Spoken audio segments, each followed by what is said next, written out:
I talk about how I created a Bible notes journal and now a company that has a church journal, planners, and more. Let's rewind back to the start. So I've always loved entrepreneurship, creating things. In kindergarten, I remember that we had free time and there was different activities set up. One of them was where you could draw something. Sheets of paper, pens, crayons, all the things. Being like the super creative person that I was like, I'm not just gonna make a drawing, I'm going to make a whole book.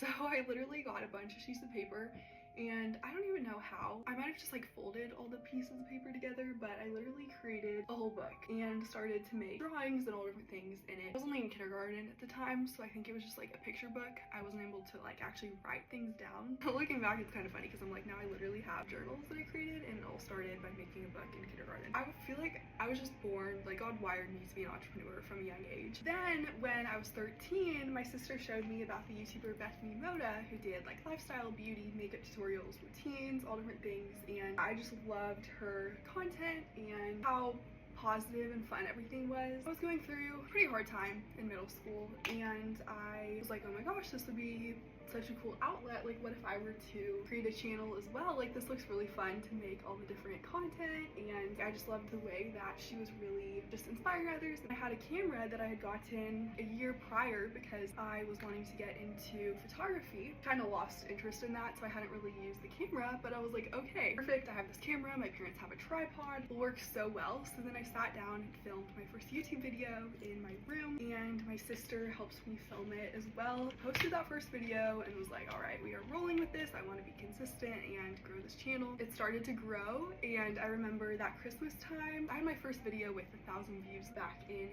2014. It's so crazy. Everything's like relating to what I'm doing now, just in a different way, which is so fun. Then I ended up having my first video hit 100,000 views, which is a room makeover. My most watched video ended up hitting 2.5 million views, and my two most popular videos were also a room makeover and then a DIY Christmas gifts video. But then towards the end of high school, I was hoping that I could take YouTube full-time once I graduated, but unfortunately YouTube wasn't doing as well as it had in the past. Even some pretty big creators that I'd watched were really tanking in their views. Morning routines and different types of content were kind of getting old, and usually what I could do is I could post the video early enough where it would really pick up traction, and then the video would just get a bunch of views, and then ads run on the content, so that's how I'd make money, is with the videos getting views. So that's why it matters that they do get pretty good views. It had been my job throughout high school, which was really awesome, and I loved that, but it was at the point where I knew I couldn't do it full-time after graduating high school, and I was starting to make less income than even I had throughout a lot of high school. I really felt like I was in a place where I was stuck,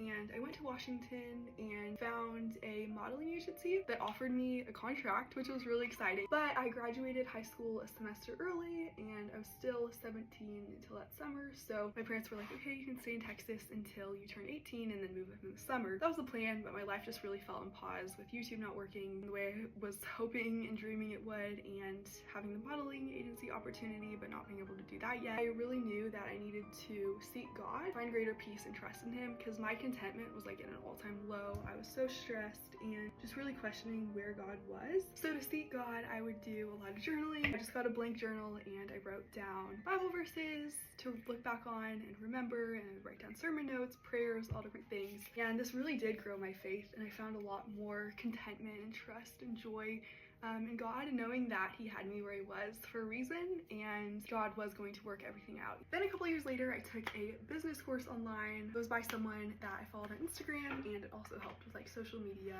and all of that. And I realized, oh my gosh, I can actually create a business. Then I remembered that back at the end of high school, when I was really journaling all the different prayers and everything that really helped grow my faith, I just had a thought, and I was like, what if I were to create a structured journal that could help other people grow in their faith the same way that this has helped me? So then I took that idea, decided to run with it, had to figure out exactly how I wanted it to look as a journal. Then the Steadfast and Sustained journal was created, found a manufacturer, did the whole process, was able to get it launched. I had 1,000 journals show up at my grandparents' front doorstep, which was so crazy that I just had to have faith and figure out how to sell them. And then I ended up going to college, studying marketing, and was able to take what I was learning and apply it to my business and just grow it. Started off packaging the orders in the dorm room, shipping them out. I also love taking church notes, and ideally I wanted this to be like an all-in-one faith growth journal. But I realized that this one is more great for Bible notes and your quiet time with God. It's very structured and prompted. So then I ended up creating a church journal that also has a structure and has some prompts to help guide notes, and just as a really cute and fun keepsake, because